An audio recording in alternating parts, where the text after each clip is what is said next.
What if the greatest power plays were not fought with swords, but with exotic animals and shimmering silks? What if entire political futures hinged on the gleam of a jewel or the intricacy of a map? From the 9th century to the 15th century, kings and queens, emperors and empresses used gifts not just as tokens of friendship, but as weapons, treaties, and declarations. Number 13. Luxurious northern furs. The crisp, biting air of a northern winter was a far cry from the sun-drenched warmth of the Mediterranean courts. Yet, for monarchs ruling in the milder climes of Western and Southern Europe, a distinct desire often arose for the soft, dense, and remarkably warm furs that originated from the vast wild forests, stretching across what is now Scandinavia, Eastern Europe, and Russia. These were not simply pelts. They were symbols of immense wealth, indicators of control over distant, dangerous lands, and practical garments of unparalleled luxury. Kings and queens often exchanged these furs, particularly those of ermine and sable, as potent diplomatic gestures. Ermine, with its stark white winter coat punctuated by black tips, was the undisputed choice for royal robes, symbolizing purity and high status. Sable, on the other hand, offered a deep, lustrous brown, known for its exceptional softness and warmth, a fur so fine it was said it could be drawn through a ring. One notable instance of such an exchange can be traced to the late 14th century, when Grand Prince Vasiliy I of Moscow sought to solidify his standing with the burgeoning powers of Western Europe, specifically with the Duchy of Burgundy. The duchy, under the formidable Duke Philip the Bold, was a center of European art, culture, and power, deeply involved in intricate diplomatic webs stretching from England to the Holy Roman Empire. Vasiliy, eager to establish trade routes and potentially alliances that could counter the growing influence of the Golden Horde and the Lithuanian Grand Duchy, sent a delegation laden with gifts to Dijon in 1395. The journey itself was fraught with peril, crossing vast stretches of often hostile territory, navigating through forested lands and along treacherous rivers. The delegation, led by a trusted boyar, was tasked with presenting items that would impress and signify the untapped riches of the East. Among the most prized items carried across the continent were bundles of prime sable and ermine furs. Historical accounts suggest that these were not merely raw pelts. They were often carefully selected, expertly prepared, and even tailored into lavish cloaks or linings for existing garments. A report found in the Burgundian ducal archives, attributed to a court official named Henri de Vaux, describes the arrival of the Muscovite embassy. De Vaux noted the remarkable quality of the furs, detailing their exquisite softness and the uniform color of the ermine, describing them as fit for an emperor's winter regalia. The sheer quantity of the furs was also significant. Not just a token handful, but enough to line several robes and provide ample trimmings for a princely wardrobe. This demonstration of abundance highlighted the Muscovite realm's mastery over its vast natural resources. Duke Philip the Bold, known for his love of luxury and his elaborate court, received these furs with evident pleasure. The gift was not just about the material value, it was about the exotic origin. These furs were rare in Western Europe in such quantities and of such quality. They spoke of a world beyond the familiar borders of Christendom, a world that held both mystery and immense potential for trade. The reception of the furs was recorded in the court's financial records, noting their expenditure on the processing and tailoring of the pelts into garments for the Duke and his immediate family. This was a clear sign of their immediate utility and appreciation.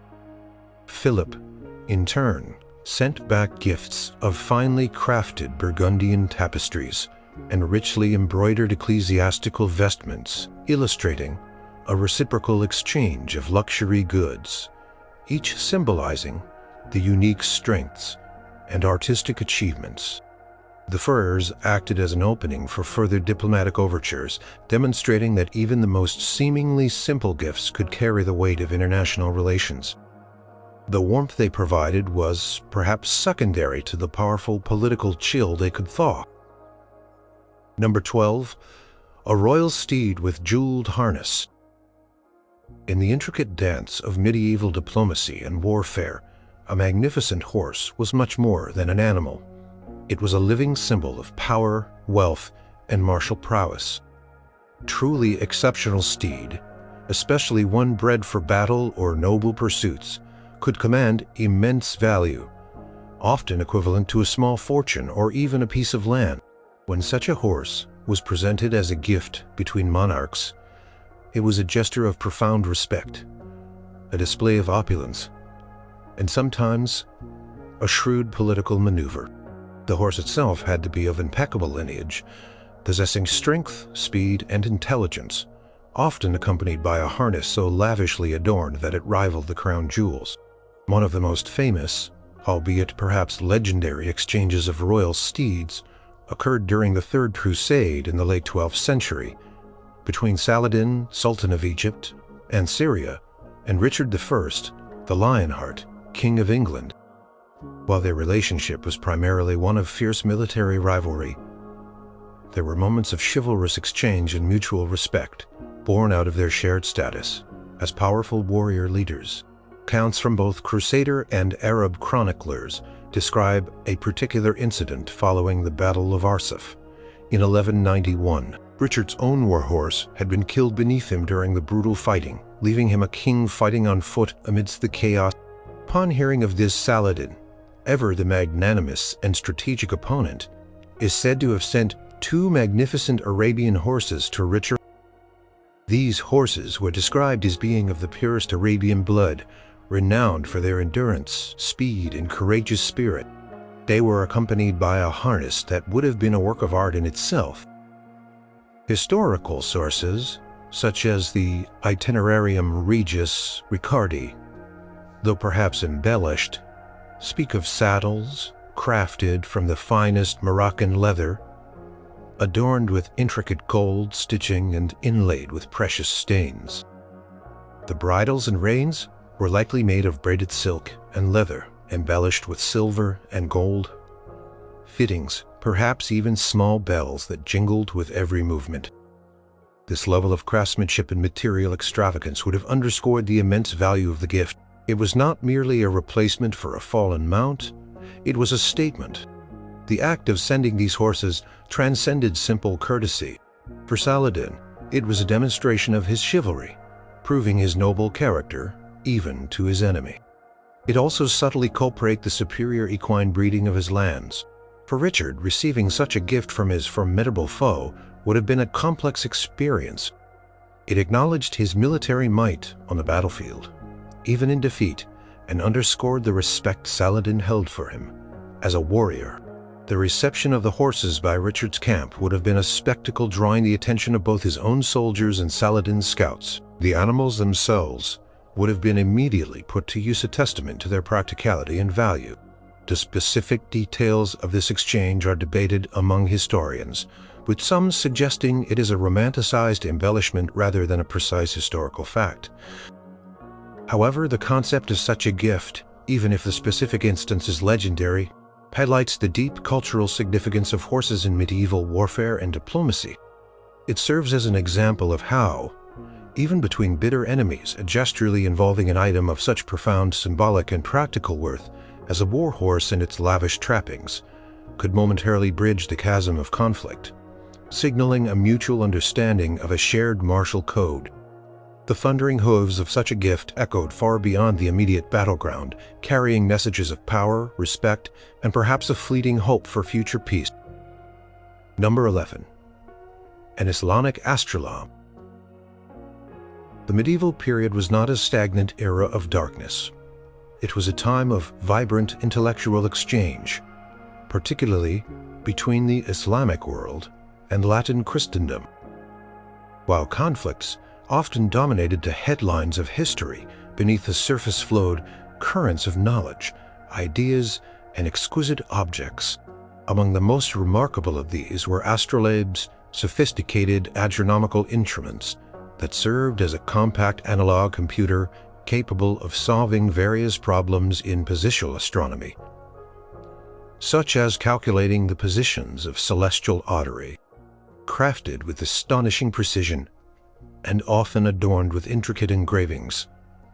An astrolabe was a symbol of advanced scientific knowledge and technological prowess. One significant instance of an astrolabe exchange took place in the Iberian Peninsula during the 11th or 12th conflict and cultural fusion between the Christian kingdoms of the north and the Muslim Taifa. Scientific knowledge, particularly in astronomy and mathematics, flourished in centers like Toledo, Seville, and Cordoba. Christian rulers, recognizing the intellectual superiority of Islamic scholars in these fields, often sought to acquire such instruments. A specific example points to an exchange during the reign of King Alfonso VI of Castile and Leon, who ruled from 1065 to 1109.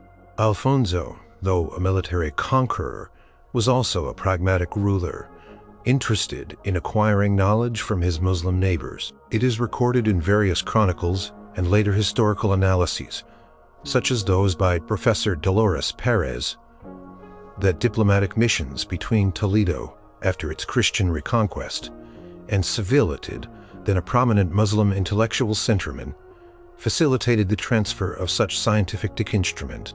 The specific astrolabe in question might have been a gift from Al-Mu'tamid Ibn Abed, the sophisticated and cultured ruler of the Taifa of Seville, to King Alfonso VI of Castile following a period of complex alliances and shifting loyalties. Around 1080, this was a time when Christian kings often allied with Muslim rulers against other Muslim rulers and vice versa. Creating a fertile ground for such exchanges, the astrolabe would have been a masterpiece of metalwork. Crafted from brass or bronze, it typically consisted of a circular plate called the mutter, holding a rotating rete, a star map, and various removable plates called tympans, each engraved for a specific latitude. The entire instrument would have been meticulously engraved with Arabic numerals, constellations, and astrological symbols, often incorporating elegant Kufic or Nash calligraphy. Precision required to fashion an astrolabe, with its numerous moving parts aligning perfectly, was a testament to the artisan's skill and the scientific understanding of the crafter. Its value would have been immense, not just in terms of the precious metal used, but in the intellectual capital it represented. Upon its arrival in the Castilian court, the astrolabe would have been an object of intense curiosity and awe. While the Christian scholars of the time might not have immediately understood all its complexities, the very presence of such an advanced tool would have spurred interest in Arabic science. King Alfonso, known for his patronage of translations, might have commissioned scholars to study and translate treatises on its use. The astrolabe's presence in a Christian court symbolized the flow of knowledge across cultural boundaries, a testament to the fact that diplomacy was not just about land and power, but also about the exchange of intellectual treasures. It embodied a brief moment of shared understanding, where the universal language of the stars transcended religious and political divides, opening adage further scientific inquiry. In the West, directly influencing the Burgundy intellectual movements of the High Middle Ages in Europe. Number 10. A master goldsmith's reliquary. In the medieval world, the sacred held immense power, often intertwined inextricably with the secular. Relics, fragments of saints' bones, clothing, or objects touched by holy figures were venerated with fervent devotion. They were believed to possess miraculous powers, offer divine protection, and lend legitimacy to rulers and institutions that possessed them. To house these precious relics, master goldsmiths created reliquaries, breathtaking works of art, crafty from the most exquisite materials, gold, silver, enamel, and sparkling jewels. These objects were not merely containers. They were miniature cathedrals, statements of faith, wealth, and sophisticated artistry, often commissioned by monarchs and gifted to powerful religious figures or other rulers to cement alliances, display piety, or simply exert influence. A striking example of such a monumental gift can be seen in the commissioning of the St. Maros reliquary by Frederick I Barbarossa, the Holy Roman Emperor, for the powerful Benedictine monastery of St. Maros in Braunweiler around the mid-12th century, while the immediate recipient was the abbey. Such a gift from an emperor to a prominent ecclesiastical institution within his realm served broader political and spiritual purpose. Barbarossa, a central figure of his age, was constantly navigating complex relationships with the papacy and the powerful princes of his empire. Gifts of this magnitude served as powerful tools in this political landscape. The St. Maurice reliquary is a spectacular example of Romanesque goldsmithery. It is shaped like a miniature basilica, complete with a nave, transept, and apse. Crafted primarily from gilt copper and silver, its surfaces are covered in intricate filigree, dazzling enamel plaques, depicting scenes from the life of Christ and various saints, and studded with an array of precious and semi-precious stones, including garnets, amethysts, and pearls. The figures are rendered with a solemn, monumental quality, reflecting the artistic style of the period. Its creation would have involved a team of highly skilled artisans, working for years under the patronage of the imperial court, demonstrating the emperor's ability to command the finest talents of his age. Cost of its materials alone would have been astronomical, let alone the labor involved. The journey of the reliquary from the imperial workshop to its final resting place would have been a grand procession escorted by knights and clerics, a public display of the emperor's devotion and generosity. Upon its arrival, it would have been installed with great ceremony, enhancing the prestige of the monastery and, by extension, the emperor who gifted it. For the monks, the reliquary was a source of spiritual comfort and a magnet for pilgrims, enhancing their abbey's reputation and wealth. For Barbarossa, it was a tangible symbol of his commitment to the church, a way to appease powerful bishops and abbots, and to secure divine favor for his imperial ambitions. This masterwork, still preserved today, speaks volumes about the priorities and values of medieval monarchs. It highlights a period where art, religion, and politics were inextricably linked, where the creation of a beautiful object could serve multiple strategic ends. The reliquary was a silent diplomat, a shimmering testament to the emperor's power and piety, embodying the belief that spiritual legitimacy was as crucial as military might in securing a monarch's reign. Its enduring beauty continues to reflect a profound role that such magnificent gifts played in shaping the medieval world, forging bonds of allegiance and displaying authority not through force alone, but through unparalleled craftsmanship. Number 9. Finest Venetian blown glassware.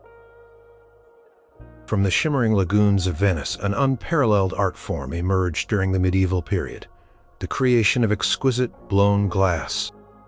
Venetian glassmakers, particularly those on the island of Murano, guarded their secrets fiercely, establishing a monopoly on techniques that produced glass of breathtaking clarity, brilliant colors, and delicate forms. Unlike the heavier, often greenish glass common elsewhere, Venetian glass was renowned for its lightness, transparency, and sophisticated artistry. Such glassware was not merely functional, it was a luxury item, a status symbol, and a diplomatic tool of immense value, often presented as a gift from the powerful Doge of Venice to monarchs across Europe. One significant period for such exchanges was the late 14th and early 15th centuries, when Venice was at the zenith of its maritime and commercial power.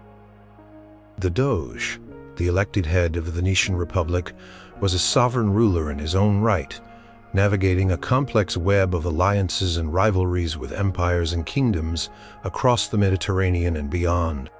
To solidify trade agreements, secure political favors, or simply to display the Republic's wealth and artistic superiority, the Doge would dispatch envoys bearing gifts of the finest Murano glass.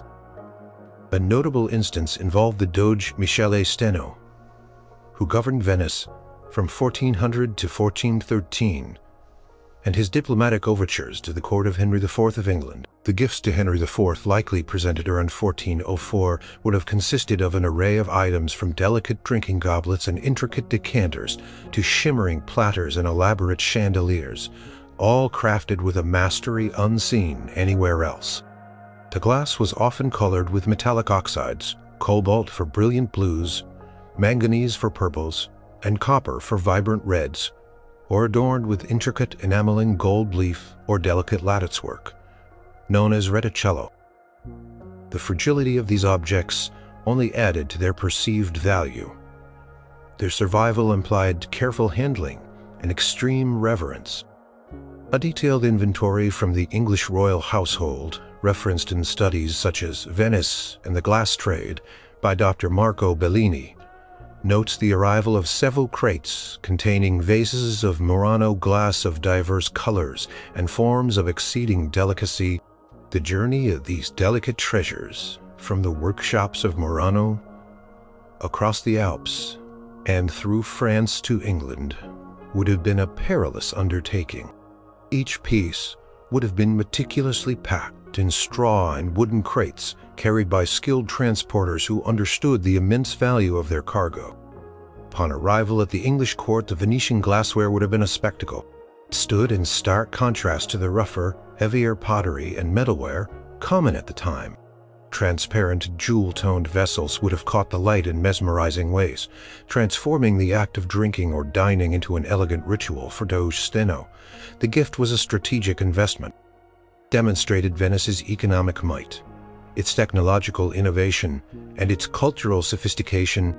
It was a subtle form of soft power, reinforcing Venice's position as an indispensable trading partner and a respected diplomatic player. For Henry IV, receiving such exquisite glassware was a tangible mark of his kingdom's standing on the European stage, a symbol of the alliances he forged and the respect he commanded. The glassware would have adorned his royal tables during banquets, serving as a constant reminder of the Republic's artistry and the bonds formed. It was a fragile yet potent testament to the power of beauty and craftsmanship in the complex tapestry of medieval international relations, proving that even the most delicate objects could carry the weight of a nation's ambitions. Number 8. A pair of noble hunting hounds. For medieval monarchs, the hunt was far more than a pastime.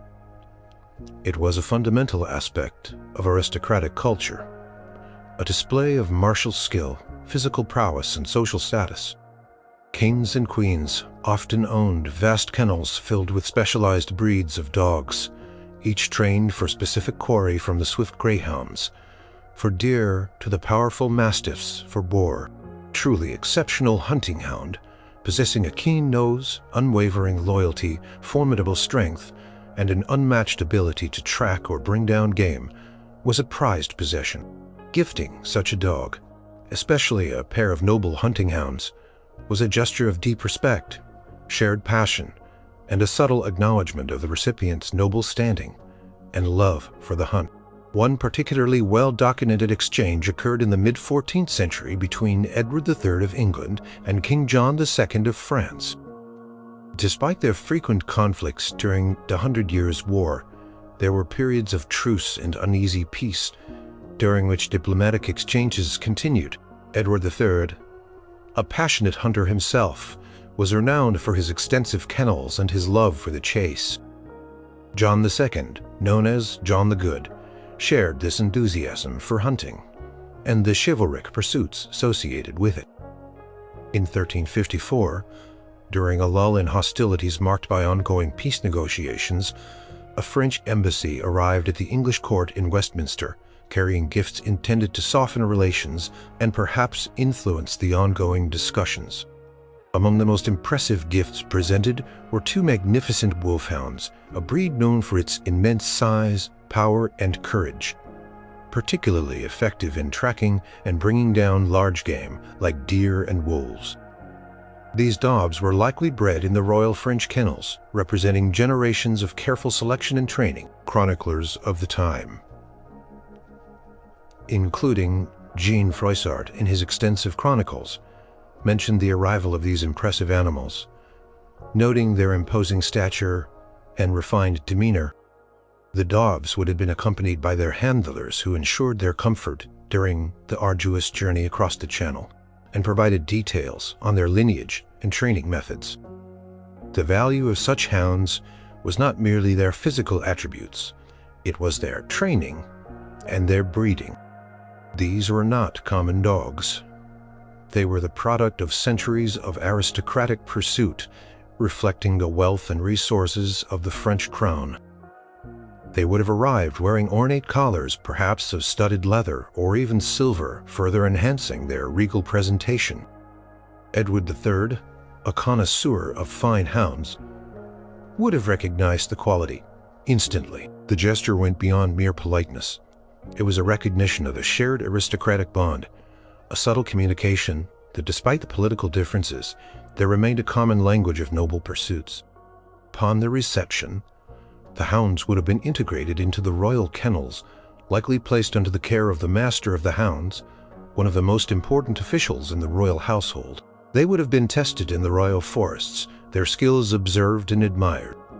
This gift of living creatures, deeply embedded in the chivalric code, served as a powerful reminder of shared status.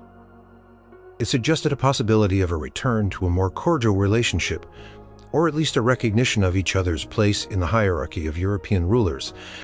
The gift of noble hunting hounds was a sophisticated diplomatic maneuver, a blend of personal interest and political strategy, illustrating how even amidst conflict, shared passions could forge a temporary, yet significant connection.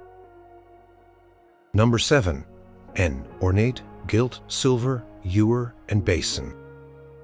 In the medieval courts of Europe, hygiene and etiquette, particularly at the dining table, were matters of significant import, often intertwined with displays of wealth and status. Before and after meals, and sometimes between courses, nobles would cleanse their hands with perfumed water poured from an elegant ewer into a matching basin. These sets were not mere functional items. They were exquisite works of art, meticulously crafted from precious metals like silver and gold, often adorned with intricate designs, enamel work, and even jewels. An ornate gilt silver ewer and basin, presented as a gift between monarchs, was a profound statement of wealth, artistic sophistication, and diplomatic intent. One such magnificent exchange occurred in the late 13th century, a period marked by complex dynastic marriages and shifting alliances between the powerful kingdoms of France and England. In 1299, King Philip IV of France, known as Philip the Fair, orchestrated the marriage of his sister Margaret of France to the widowed King Edward I of England. This union was a crucial diplomatic move, designed to solidify peace between the two long-standing rivals after years of intermittent conflict. As part of the extensive wedding preparations and the accompanying diplomatic negotiations, Philip IV sent a series of lavish gifts to Edward I's court, reinforcing the prestige of the French crown and the importance of the new marital alliance. Among the most notable gifts was a breathtaking gilt silver ewer and basin set. The historical record, as noted in documents like the close rolls of Edward I, mentions vessels of silver, gilded of French make, for the king's table. While the specific design details might vary in interpretation across sources, it is certain that such a set would have been a masterpiece of French goldsmithery. The ewer, a pitcher for water, would have been sculpted with graceful lines, perhaps adorned with allegorical figures, coats of arms, or scenes from chivalric romances, all rendered in exquisite detail. The basin, large and shallow, would have perfectly complemented the ewer, its rim possibly engraved with a Latin inscription, or the fleur-de-lis, the symbol of the French monarchy. Both pieces would have been meticulously gilded, giving them the appearance of solid gold, further enhancing their opulence. The journey of this valuable set from Paris to England would have been carefully managed with armed guards, ensuring its safety. Upon its arrival at the English court, likely in Canterbury for the wedding ceremony, the ewer and basin would have been presented with great ceremony. Its presence at the royal banquets and official ceremonies would have been immediate. Edward I, a king who understood the power of display, would have appreciated the artistic merit and the implicit message of the gift. It was a tangible representation of the peace treaty, symbolizing the purity of the new alliance and the wealth of the French monarchy. The ewer and basin served multiple roles. Practically, they were functional objects used in royal rituals. Symbolically, they spoke of cleanliness, refinement, and the abundance of the giver. 4. Philip IV. It was a display of his kingdom's economic strength and artistic leadership. 4. Edward I. It was a public declaration of the newly forged peace with France and the legitimacy of his new marriage. Such a gift reinforced the intricate web of personal relationships and political realities that defined medieval diplomacy, proving that even seemingly mundane items, when materialed, such extraordinary. Number 6. The Black Prince's Ruby. Among the most legendary gemstones in European history, the Black Prince's Ruby holds a special place, not least for its dramatic journey across the medieval world. It is not, in fact, a ruby, but an unfaceted, irregular spinel, a crimson jewel of staggering size and brilliance. The story is one of war, betrayal, and the complex relationships between medieval monarchs, ultimately becoming a prized possession within the English crown jewels. Gifting such a stone, even when gained through questionable means, was a monumental act, solidifying alliances and rewarding loyalty on a grand scale. The transfer of this magnificent stone took place in 1367, amidst the tumultuous backdrop of the 100 Years' War. The donor was Pedro the Cool, King of Castile, a monarch whose reign was marked by internal strife and fierce dynastic disputes. His half-brother, Henry of Trastamara, challenged his rule, eventually leading to a civil war. Pedro, facing defeat, desperately sought aid from Edward the Black Prince, the eldest son of Edward III of England and a formidable military commander operating in Gascony. The Black Prince agreed to intervene, leading his English and Gascon forces into Castile to restore Pedro to his throne. The Battle of Najera, fought in April 1367, was a decisive victory for the Black Prince and Pedro. As a reward for his crucial military assistance and in fulfillment of a prior agreement, Pedro presented the Black Prince with a massive red jewel. Chronicles of the time, notably those by Jean Froissart, recount the scene of its presentation. The stone, described as being the size of a pigeon's egg, was said to have been part of the Moorish treasury of Granada, later seized by Pedro's ancestors during the Reconquista, underscoring its exotic origin and deep historical significance.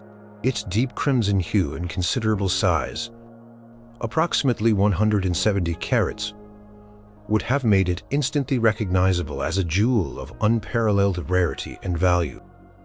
The Black Prince carried the jewel back to England, where it became a cherished possession. Upon his death in 1376, it passed to his son, Richard II, and subsequently became a part of the English crown jewels. Its fame grew through its association with momentous events in English history. It was famously worn by Henry V in his helmet at the Battle of Agincourt in 1415, reportedly deflecting a blow that would have killed him, adding to its legendary status as a lucky charm. It was also present in the crowns of many subsequent English monarchs, symbolizing their royal power and historical lineage.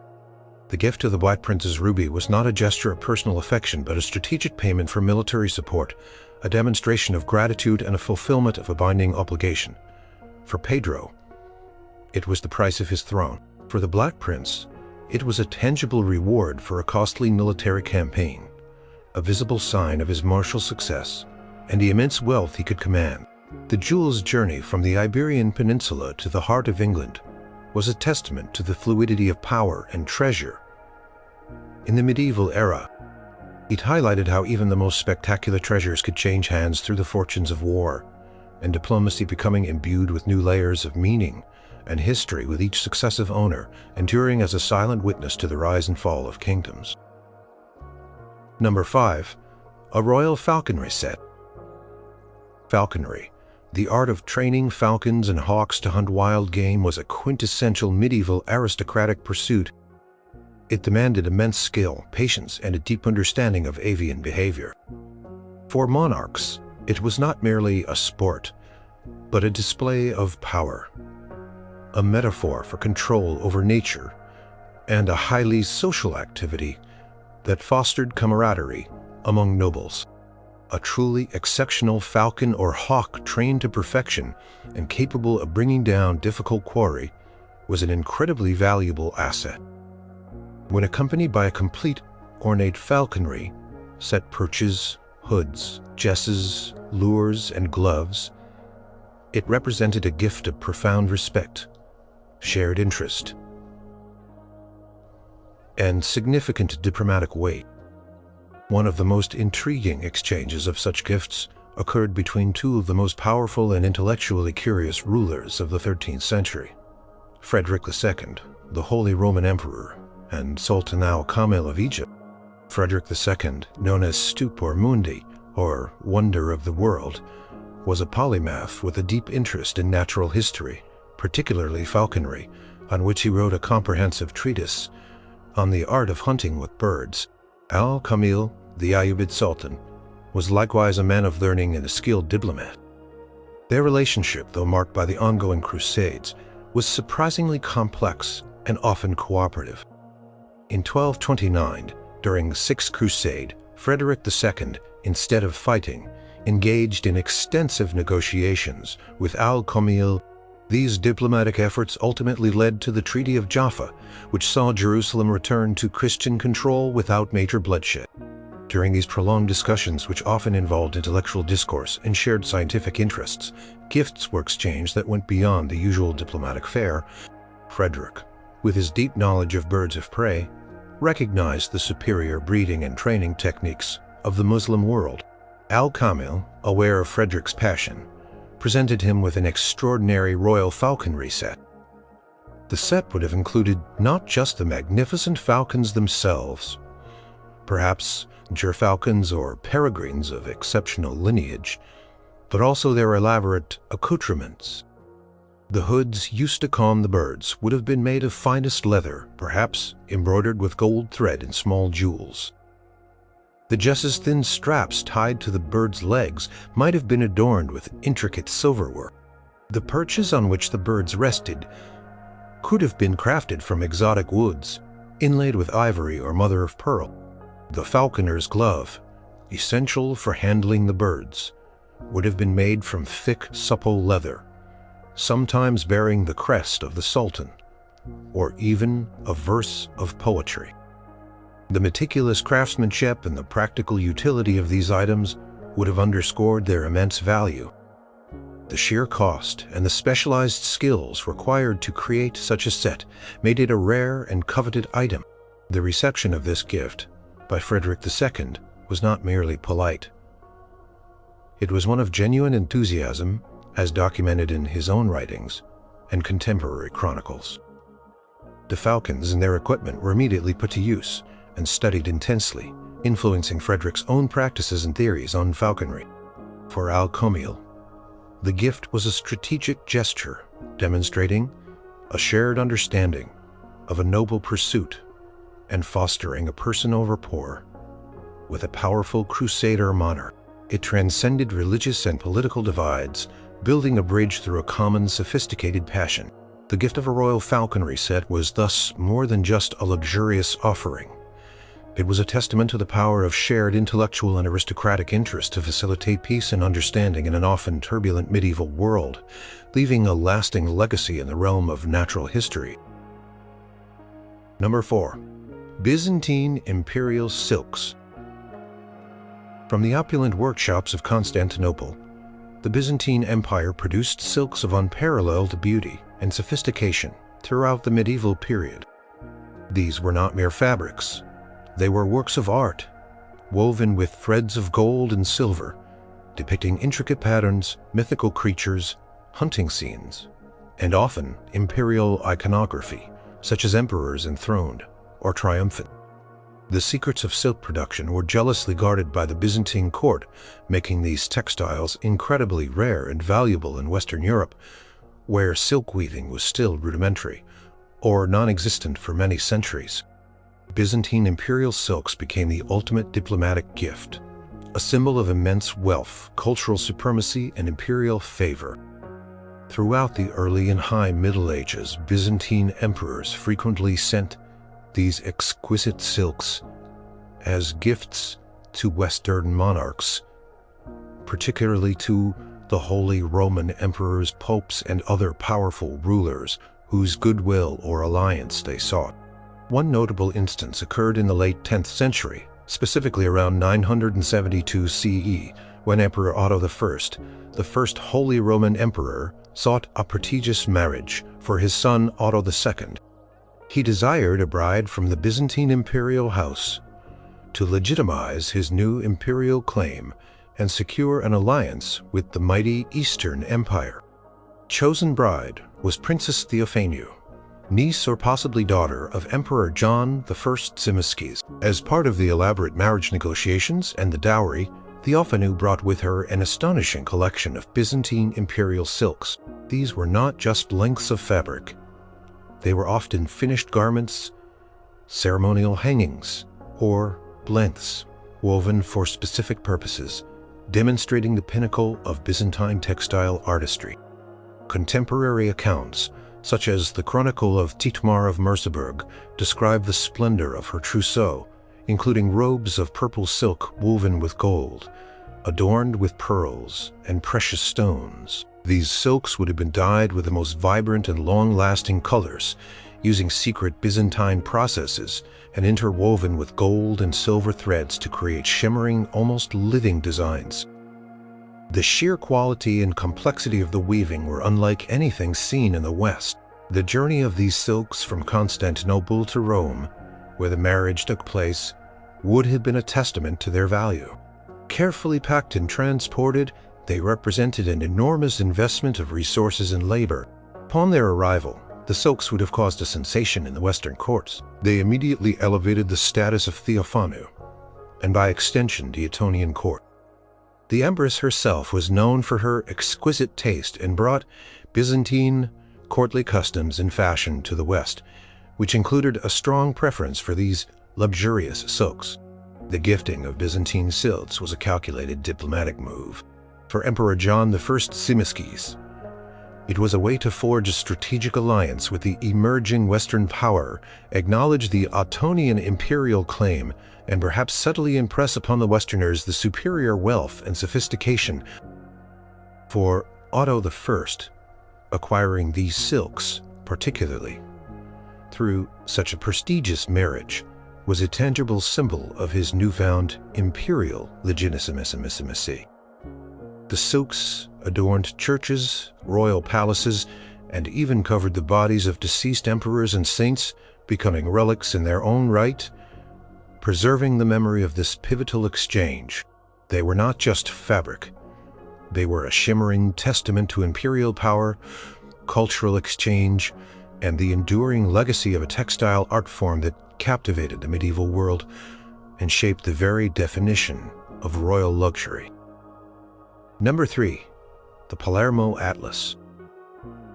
In the mid-12th century, the island of Sicily, under the Norman king Roger II, was a unique cultural crossroads, a vibrant melting pot of Latin, Greek, and Arabic traditions. Roger II, a shrewd and intellectually curious monarch, fostered an atmosphere of scientific inquiry and artistic patronage.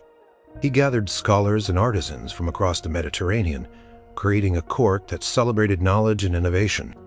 Among the most remarkable intellectual achievements of this era was the creation of a ground-ranging world map, commissioned by Roger II and crafted by the celebrated Arab cartographer and geographer Muhammad al-Idrisi. This work, known as the Tabula Rogeriana, or the Palermo Atlas, was a colossal undertaking, a gift of knowledge and power that transcended geographical boundaries. The Palermo Atlas was completed in 1154 after nearly 2 decades of intensive research and compilation. al-Idrisi, drawing upon Greek and Latin sources, but primarily on extensive Islamic geographical works. Compiled a vast amount of geographical information. The atlas itself was not merely a book of maps, it was a silver planisphere, a massive, circular map of the world inscribed on a solid silver disc weighing approximately 400 pounds. Alongside this incredible silver map, el-Idrisi produced a 70-part world map on parchment and a comprehensive book, Nujat al-Mushtaq fi excursion of one who is eager to traverse the regions of the world, containing detailed descriptions for each section of the map organized into 10 climate zones. This monumental project was a direct commission from Roger II. It was in essence a gift from al-Idrisi and his team of scholars to the king and by extension to the world. It was a tangible representation of Roger's vision to consolidate all known geographical knowledge into one authoritative work. The silver map, now tragically lost, would have been an astonishing display of wealth and scientific ambition. It would have served as a centerpiece in the royal court, a constant reminder of Roger's intellectual prowess and his dominion over a realm that embraced diverse cultures. Parchment maps and the accompanying text, however, survived and became hugely influential in the subsequent development of European cartography. The value of this gift was immeasurable, not in gold or silver alone, but in knowledge. It was a synthesis of millennia of geographical discovery, presented in a format that was both scientifically rigorous and visually stunning. The accuracy of al-Idrisi's map, particularly for North Africa, the Middle East, and parts of Asia, far surpassed anything available in Europe at the time. Its detailed descriptions of cities, trade routes, rivers, and mountains provided crucial information for navigators, merchants, and military strategists. The Palermo Atlas was not simply an object of beauty. It was a functional tool that broadened the horizons of medieval European thought. It demonstrated Roger II's progressive patronage and his ability to harness the intellectual talents of various cultures within his realm. For al-Idrisi, it was the culmination of a lifetime of scholarly endeavor, a work that solidified his reputation as the foremost geographer of his age. The atlas became a blueprint for future European mapmakers, a testament to the power of knowledge as a gift, one that could shape perceptions of the world and facilitate exploration for centuries to come, proving that the most profound gifts could be their own understanding. Number 2. The Crown of Thorns. In the solemn and often violent history of the medieval period, few objects held as much spiritual and political weight as holy relics. Among these, the crown of thorns, believed to be the very circlet placed upon Jesus Christ's head during his passion, was regarded as one of the most sacred and potent. Its possession bestowed immense prestige, legitimacy, and spiritual favor. Upon its owner, the transfer of this relic from Constantinople to Paris in the mid-13th century was not merely an exchange of a valuable object. It was a dramatic political maneuver, a grand act of piety, and a spectacular display of royal devotion that captivated Christendom. The story centers on Baldwin II, the last Latin emperor of Constantinople, and Louis IX, the revered King of France, later canonized as Saint Louis. By the 1230s, the Latin Empire established after the Fourth Crusade was a precarious entity, financially bankrupt and under constant threat from its Byzantine and Bulgarian neighbors. Baldwin II, desperate for funds to defend his crumbling empire, began pawning its most precious treasures. Among these was the crown of thorns, which had been held in Constantinople since at least the 10th century, revered as a primary relic of Christ's suffering. In 1238, Baldwin II pawned the crown of thorns to Venetian bankers for a massive sum, to be reclaimed within a certain time frame. Louis IX, a deeply devout king known for his intense piety and crusading zeal, learned of the relic's precarious situation. He felt a profound calling to rescue it from potential dispersal or desecration. Recognizing the immense spiritual and political significance of acquiring such a relic, Louis dispatched agents to Venice to negotiate its purchase. The sum he ultimately paid for the crown of thorns and other associated relics was astronomical, approximately 135,000 livres. Tournant more than half of France's annual revenue at the time. This was a king investing his kingdom's wealth in a sacred object. The journey of the crown of thorns from Venice to Paris in 1239 was meticulously documented and became a grand procession of unprecedented devotion. The relic was first taken to Sens, where Louis IX, along with his mother Blanche of Castile and his brother Robert, met the procession. In an act of profound humility and piety, Louis and Robert, dressed in simple tunics, carried the precious reliquary on foot, bareheaded, for several miles to the Cathedral of Notre Dame in Paris.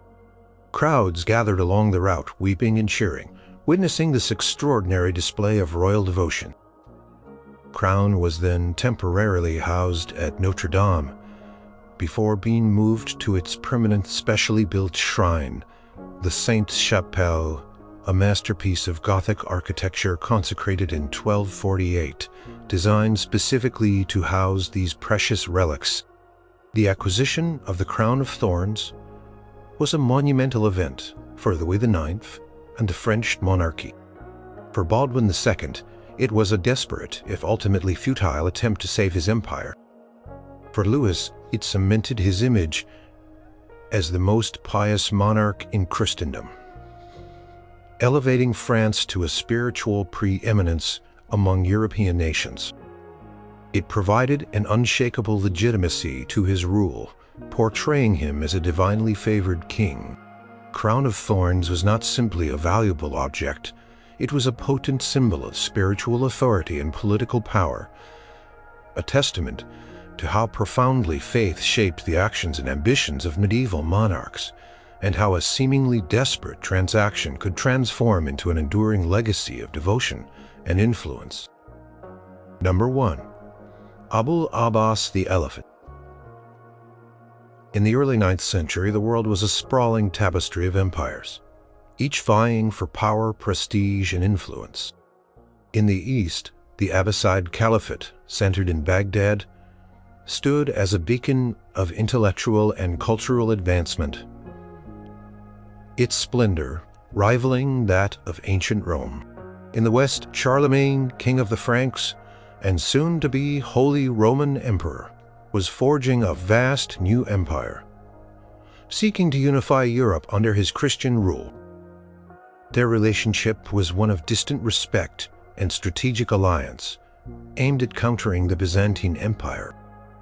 It was within this complex warrior landscape that one of the most incredible and enduring gifts of the medieval age was exchanged.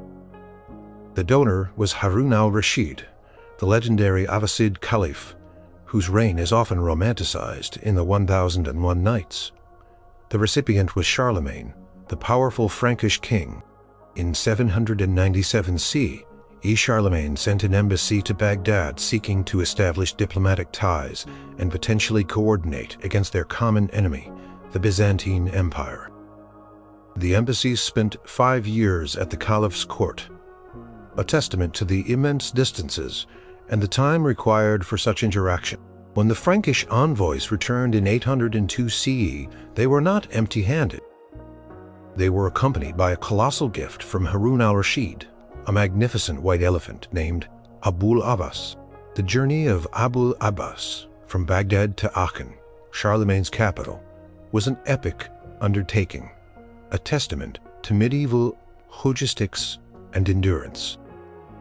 The elephant, along with its keeper, Isaac the Jew, traveled for thousands of miles. They traversed the vast deserts of the Middle East, crossed the Mediterranean by ship from North Africa, perhaps reaching Porto Venere near Pisa in 801, and then marched across the Alps and through the Frankish kingdom. This journey took several years, facing immense challenges of climate, terrain, and securing food and water for such a large animal. The sheer scale of the logistical effort involved in transporting a fully grown elephant across 2 continents was astounding, a feat that captured the imagination of contemporaries. Upon his arrival in Aachen, on July 20th, 802 CE, Astrolabes caused a sensation. The elephant, a creature entirely unknown in Western Europe at the time, would have been an object of profound wonder and awe. Chroniclers of the period, such as Einhard in his Life of Charlemagne, noted the animal's presence and its contribution to the imperial spectacle. Astrolabes became a living symbol of Charlemagne's imperial power and his vast network of diplomatic relations that stretched to the distant fabled east. The elephant participated in parades and public ceremonies, always drawing crowds and serving as a visible reminder of the caliph's friendship and Charlemagne's prestige. Astrolabes lived for 8 more years in Charlemagne's court, dying in 810 CE during a campaign against the Danes. The gift of the elephant was not merely a diplomatic courtesy, it was a strategic statement. For Harun al-Rashid, it was a display of his immense wealth, his dominion over exotic lands, and his willingness to engage with a powerful Western ruler, potentially diverting Byzantine attention. For Charlemagne, the elephant was a unique trophy, a tangible symbol of his global reach and his recognition by one of the world's greatest rulers. It transcended simple friendship, demonstrating the potential for cooperation between vastly different cultures and solidifying Charlemagne's position as a powerful figure on the world stage. Astrolabes, the magnificent white elephant, became an enduring legend, forever linking the names of 2 of the medieval world's most iconic monarchs.